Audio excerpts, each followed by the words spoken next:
कक्षा 10वीं गणित प्रश्नावली 1.2 निम्नलिखित संख्याओं को अभाज्य गुणनखंडों के गुणनफल के रूप में व्यक्त कीजिए।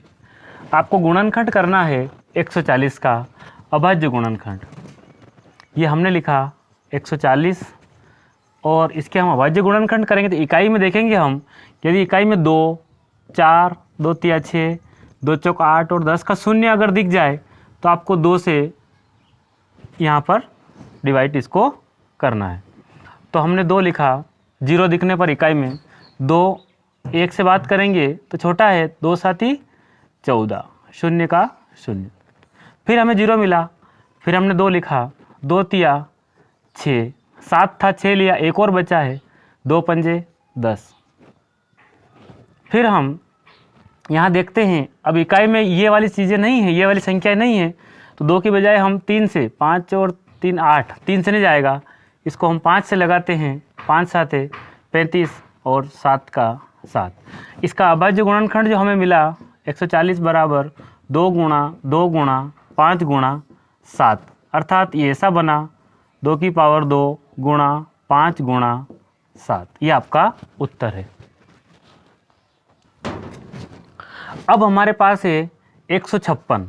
मैंने बताया 2 2 दून 4, 2 तिया 6, 2 चौक 8 और 2 पंजे 10, ये संख्या इकाई में दिखे तो हमें 2 से यहाँ पर करना है। 2 2 साथी 14, 15 था 14 लिया, एक और बचा, 2 आठी 16। फिर 2 से, ये 8 दिख गया, 2 से करेंगे, 2 तिया 6 और 2 नमे 18। अब यहाँ पीछे 9 है इकाई में, तो ये 2 से जाएगा नहीं, अब 3 से लेते हैं तो 9 और 3 12, अर्थात 3 के पहाड़े में आता है, 3 एकम 3, 3 तिया 9, अर्थात ये फिर 13 से जाएगा।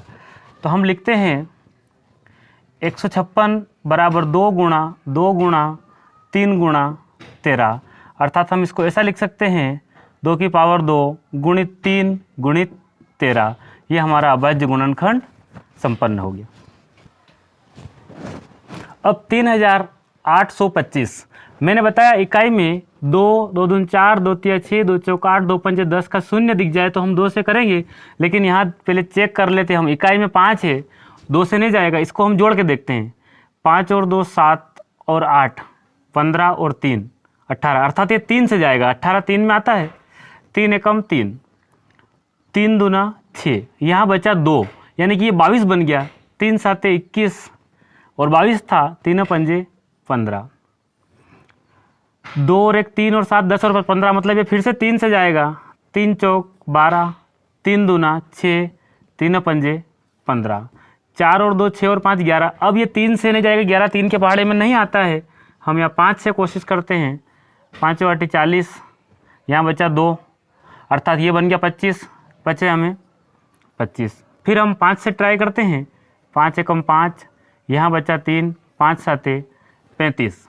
अब ये 17 से ही जाएगा, अर्थात 3825 का अभाज्य गुणनखंड जो है वो है 3 गुणा 3 गुणा 5 गुणा 5 गुणा 17, अर्थात 3 की पावर 2 गुणा 5 की पावर 2 गुणा 17।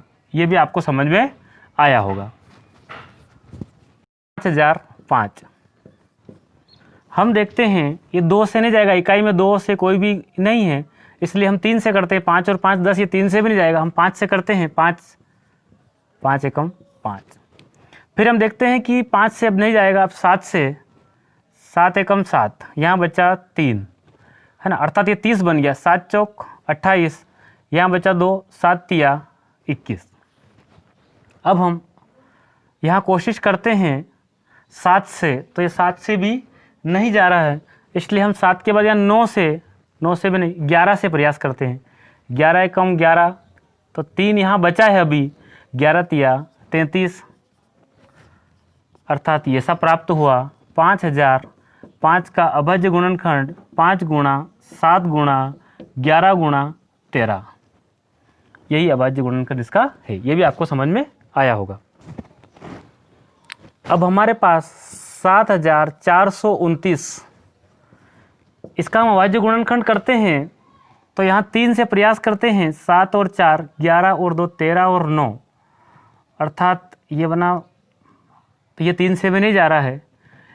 आप इस प्रकार से प्रयास करेंगे, ये जाएगा 17 से, 17 चौक 68, आपके पास यहाँ बचा 74 था, 68 आपने ले लिया, तो यहाँ 6 बचा, ये बन गया 62, 17 तिया 51, 17 साते 119। इस प्रकार से फिर उसके बाद 17 के पश्चात हम यहाँ कोशिश करते हैं, तो ये जाएगा 19 से, 19 दूना 38 और 3 बार।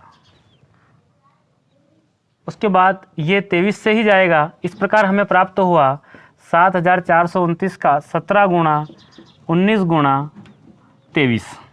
ये भी आपको समझ में आया होगा।